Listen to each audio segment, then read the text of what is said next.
본문 말씀은 이른바 선한 사마리아인의 비유로 잘 알려져 있습니다. 세상 사람들도 다윗과 골리앗에 대한 이야기는 모두 다 알고 있는 것처럼 이 선한 사마리아인에 관한 이야기도 잘 알려져 있습니다. 그래서 선한 사마리아인의 법이라는 법도 존재합니다. 이 법은 위험에 처한 사람을 구조하는 과정에서 자신이 위험에 빠지지 않을 상황인데도 불구하고 구조 불이행을 저지른 사람을 처벌하는 법입니다. 구조 거부죄 또는 불구조죄라고도 합니다. 예전에 드라마에서도 이 선한 사마리아인의 법을 인용한 그런 내용이 있었습니다. 식당에서 음식을 먹다가 한 사람이 기도 폐쇄로 갑작스럽게 호흡 곤란을 겪게 됩니다. 그때 의대생이었던 여주인공이 아직 전문적인 의술을 실제 할 수 있는 의술을 실제 환자에게 행하는 것이 불가한 그런 학생 신분임에도 불구하고 응급시술을 행하게 됩니다. 그래서 징계위원회에 회부가 되죠. 그때 법대생이었던 남자 주인공이 이 착한 사마리아인의 법을 얘기하면서 여주인공을 구하는 그런 내용이 있었습니다. 이렇게 이 선한 사마리아인의 비유는 도덕적 차원에서 인간이 당연히 해야 할 일을 해야 한다라는 것으로 알려져 있습니다. 사실 성경에는 선하다라는 말이 나오지 않습니다. 성경에는 나오지 않는데도 선한이라는 말을 붙여서 사마리아인은 선행을 했고 마치 선행이 주님께서 말씀하시려고 했던 이 비유의 핵심인 것처럼 그렇게 오해하기도 합니다. 이 시간에는 이 말씀을 우리가 다시 한번 살펴보면서 이 비유를 통해서 하나님께서 말씀하시고자 하는 그 음성에 우리가 함께 귀 기울이려 합니다. 먼저 본문 말씀의 상황부터 살펴보겠습니다. 본문 말씀은 한 율법 교사의 질문으로부터 시작됩니다. 선생님, 내가 무엇을 하여야 영생을 얻으리이까? 율법에 대해서는 전문가였던 그는 영생에 관해서 묻습니다. 그런데 이 물음은 정말 궁금해서 그 답을 알고 싶어서가 아니라 그 의도가 따로 있었습니다. 예수를 시험하여 이르되, 이렇게 기록된 것처럼 그는 주님을 시험하기 위한 동기를 가지고 이와 같이 질문을 했습니다. 그는 예수님께 가르침을 받기 원해서 질문하지 않았습니다. 그는 자신이 율법을 잘 알고 있고 또 영생을 얻는 법에 대해서도 그는 모르지 않다고 여기고 있었습니다. 몰라서 물어보는 것이 아니라 율법의 전문가인 자신이 예수님은 어떻게 말씀을 하시는지 그것을 시험해 보기 위해서, 예수님의 대답에서 흠은 없는지를 찾아보기 위해서 그렇게 질문을 했습니다.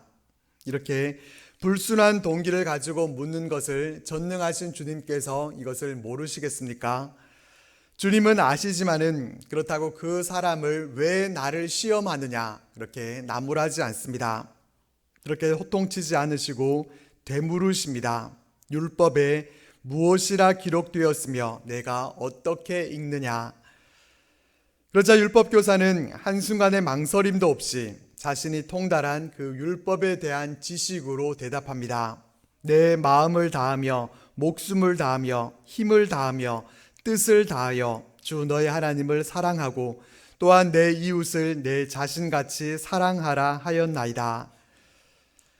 TV를 보면은 신빙성을 얻기 위해서 전문가에게 인터뷰를 요청하는 그런 장면들을 우리가 볼 수 있습니다.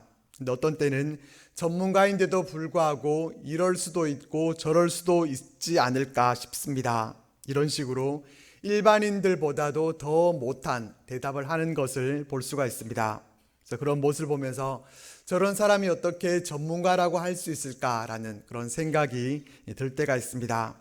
근데 이 율법교사는 진짜 전문가답게 가장 핵심적인 계명, 하나님 사랑과 이웃 사랑이라고 하는 이 계명의 핵심을 정확하게 얘기합니다. 주님이 들어보셔도 바른 대답이었습니다. 그래서 주님도 내 대답이 옳도다 이렇게 말씀을 하시면서 이를 행하라 그러면 살리라 이렇게 말씀하셨습니다.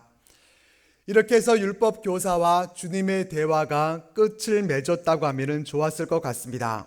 율법 교사가 주님의 그 마음을 새기고 하나님 사랑과 또 이웃 사랑을 실천하면서 그렇게 살았다면 좋았을 텐데 그렇지 못했습니다. 거기까지만 하고 멈췄다면 율법 교사는 자신의 그 지식적인 권위에 대해서도 인정을 받고 체면도 차리고 좋았겠지만은 여기서 그는 한 걸음 더 나아가게 됩니다. 율법 교사는 주님께 다시 묻습니다. 그러면 내 이웃이 누구니까? 그는 이웃의 범위에 대해서 주님께 질문합니다. 유대인들에게 있어서는 유대인들만 그들의 이웃이고 이방인이나 사마리아인은 이웃이 아니었습니다. 그는 이런 그들의 사고방식에 근거해서 이웃의 범위를 유대인들 가운데서 어느 정도까지 해야 되는가 하는 것에 대해서 주님께 여쭈어 봅니다. 그러나 29절 말씀을 보면 그의 질문에 이 동기가 나타납니다. 29절 말씀에 보면 그 사람이 자기를 옳게 보이려고 이렇게 말씀해 줍니다. 자신을 옳게 보이려고 했다라는 것은 자신의 의를 드러내기 위함이었다라는 그러한 의미입니다. 첫 대화에서 주님께서 내 대답이 옳도다 이렇게 하면서 칭찬을 해 주시니까 이 율법 교사의 기분이 썩 괜찮았던 것 같습니다.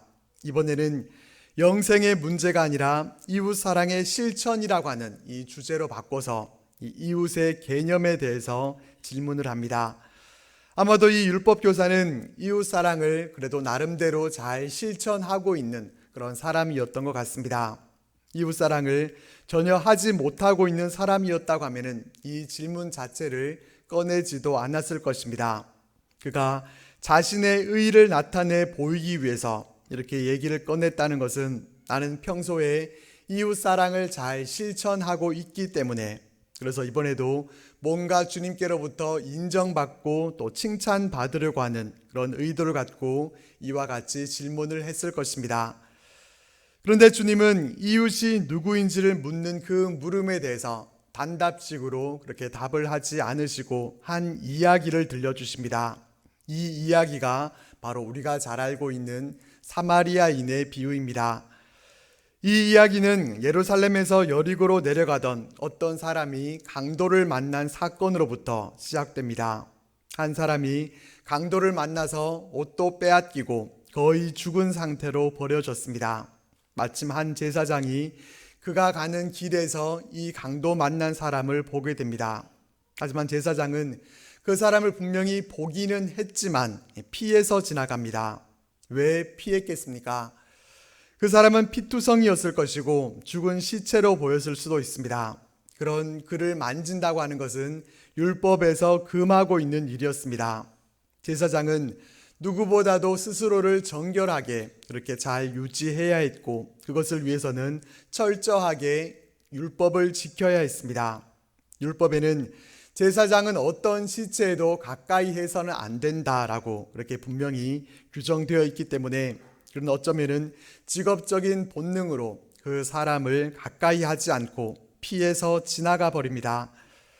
제사장이니까 성전에서 해야 할 직무가 있기 때문에 그래서 그럴 수밖에 없겠구나 이렇게 생각할 수도 있겠지만은 걸어간 진행 방향을 생각해 보면은 문제가 없지 않습니다. 제사장도 강도 만난 사람과 마찬가지로 예루살렘에서 여리고로 내려갔습니다. 성전이 있는 곳은 예루살렘입니다.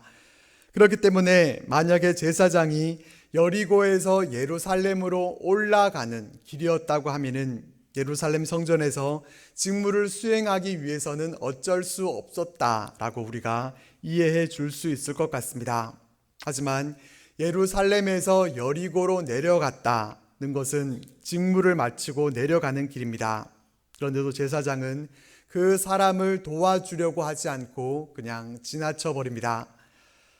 그리고 이와 같이 레위인도 예루살렘에서 그 길로 내려갔다가 그를 봤지만 피해서 지나갑니다.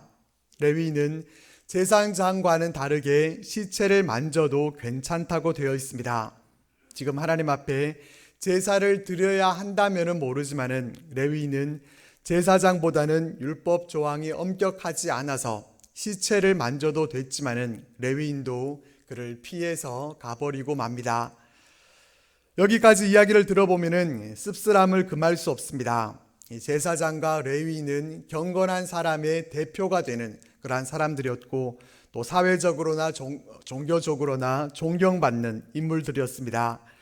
이 이야기를 들으면서 종교 지도자라고 하는 사람들이 이렇게 하나같이 비정하고 또 위선으로만 가득한 사람들이구나 하면서 반감을 갖게 됩니다. 그러면서 세 번째 지나가는 사람은 다르겠지. 이 세 번째 사람은 정말 훌륭한 사람이 나타나겠지. 그렇게 기대를 갖게 되는데 여기서 기대와 예상을 뒤엎고 난데없이 사마리아 사람이 등장합니다. 이 세 번째 나타난 주인공은 말도 되지 않게 유대인들이 멸시하고 천대하고 원수처럼 생각하는 사마리아 사람이었습니다. 이 양반은 제일 먼저 지나갔어야 할 사람이었습니다. 맨 처음부터 등장을 해서 피해가 버리는 정도가 아니라 그 강도 만난 사람에게서 더 훔쳐갈 것은 없나 그렇게 몸수색을 하고 지나갔더라. 이런 내용으로 나왔어야 될 사람입니다.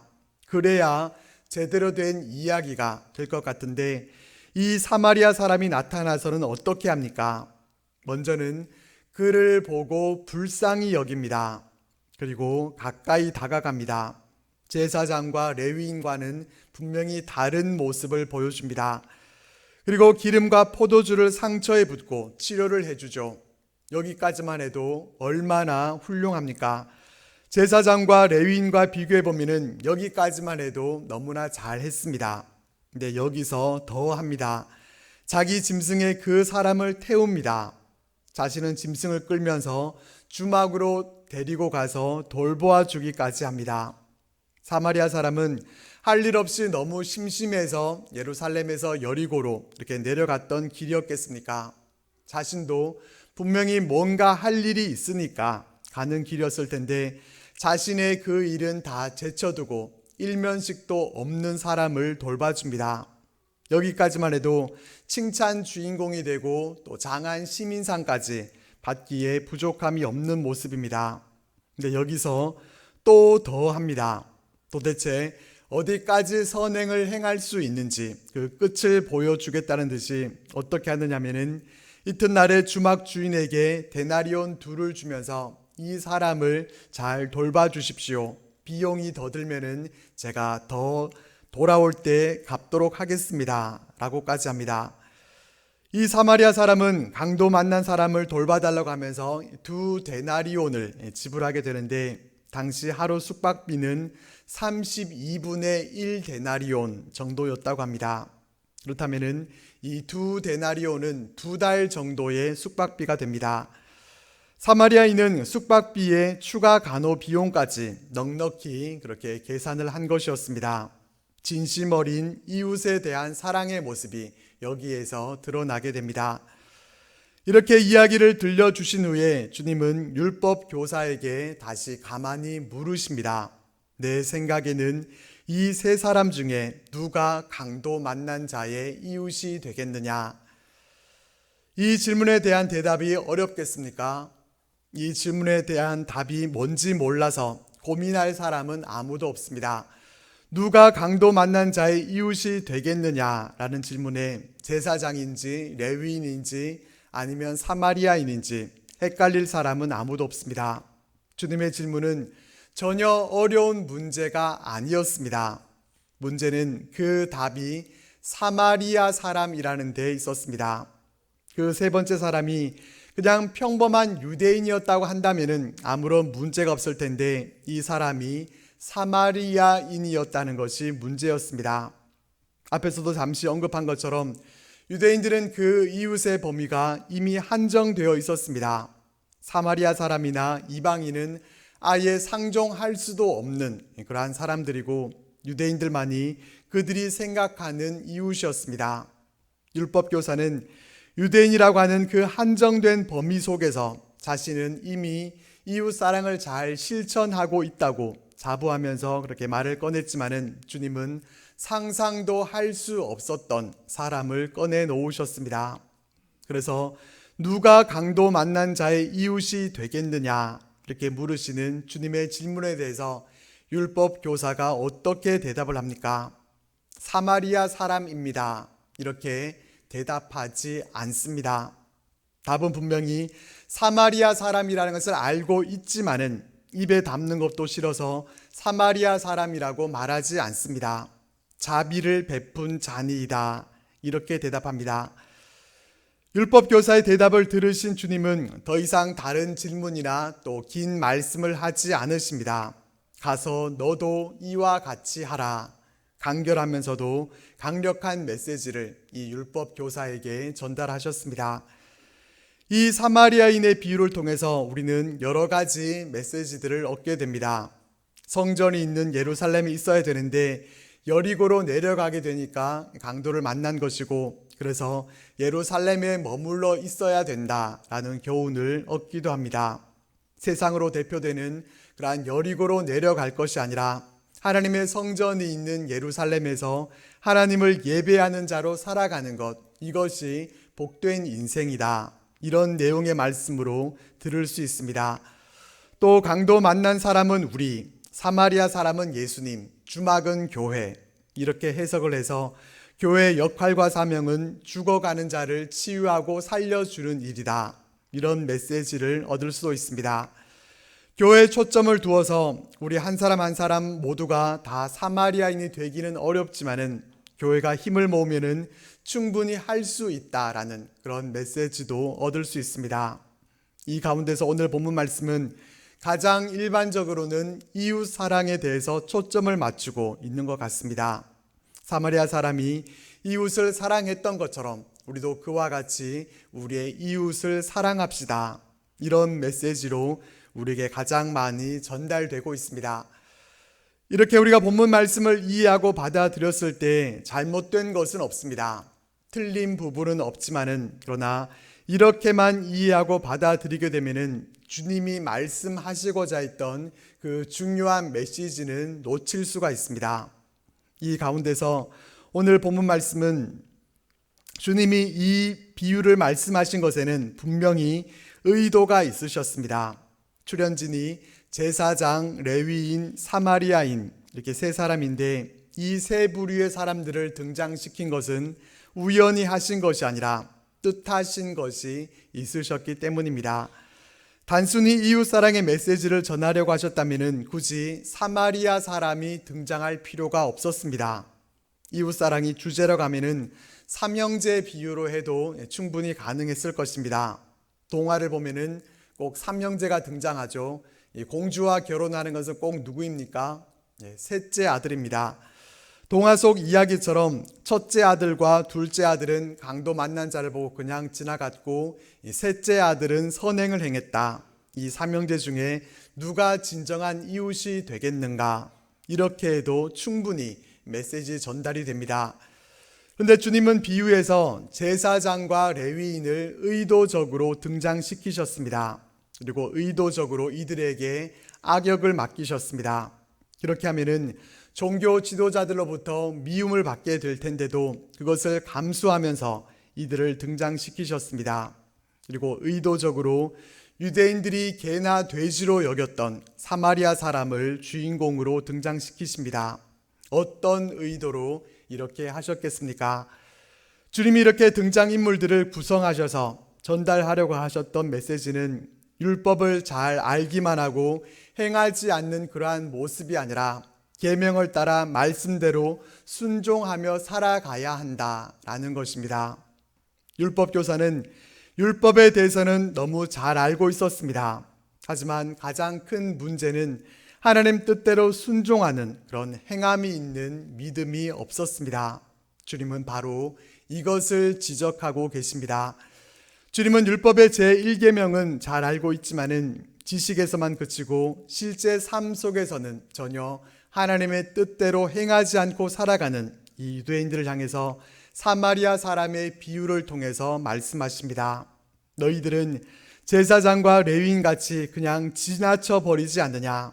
하나님의 뜻이 여기에 있다는 것을 알면서도 그것을 행하려고 하지는 않고 외면해 버리는 것이 너희들이 아니냐?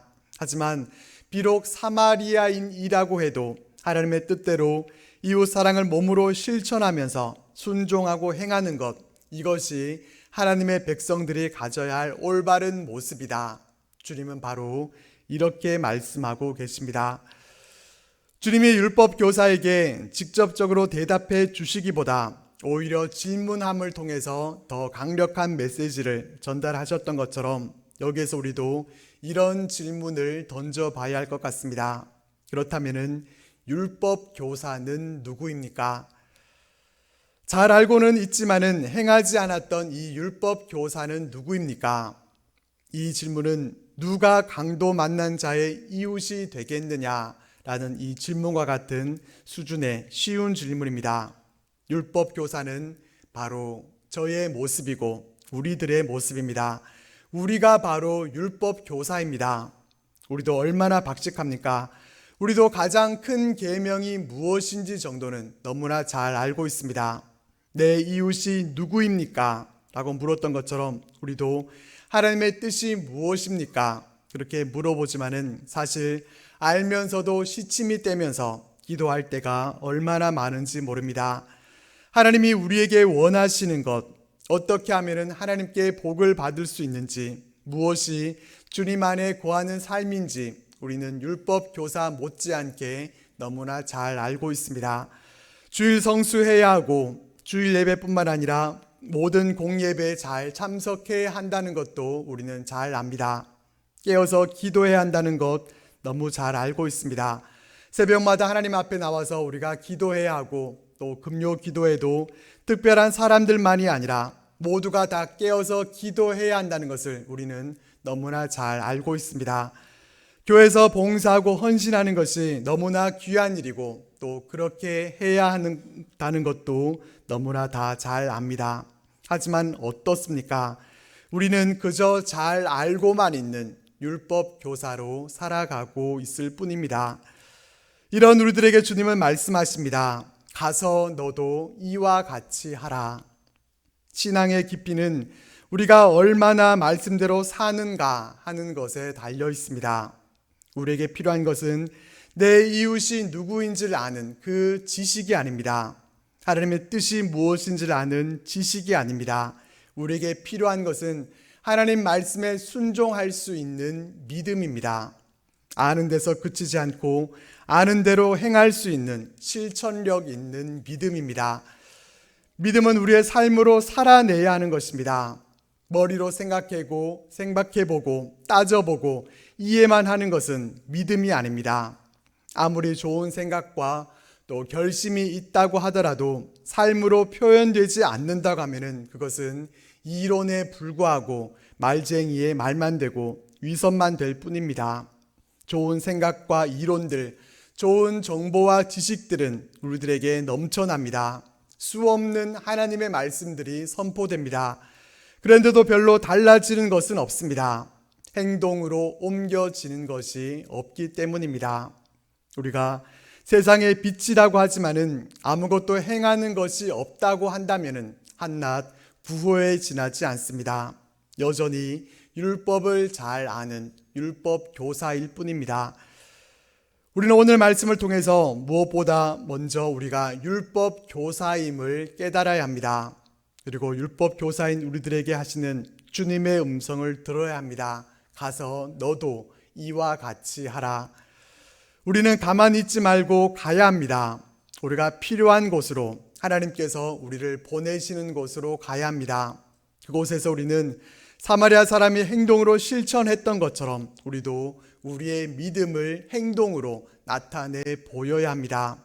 관념 속에서 말뿐인 믿음, 구호는 외치지만은 구호로 끝나버리는 믿음, 죽어버린 믿음이 아니라 비록 작은 것 하나라 할지라도 작은 순종의 몸짓에 지나지 않는다 하더라도 하나님 말씀대로 우리의 삶으로 살아낼 수 있는 그런 산 믿음을 가진 하나님의 자녀들로 살아가는 우리들 모두가 되시기를 바랍니다. 기도드리겠습니다. 하나님, 오늘 말씀을 통해 선한 사마리아인처럼 우리가 착하게 살아가야 한다는 것이 아니라 우리가 바로 율법 교사들임을 말씀을 통해 마음 가운데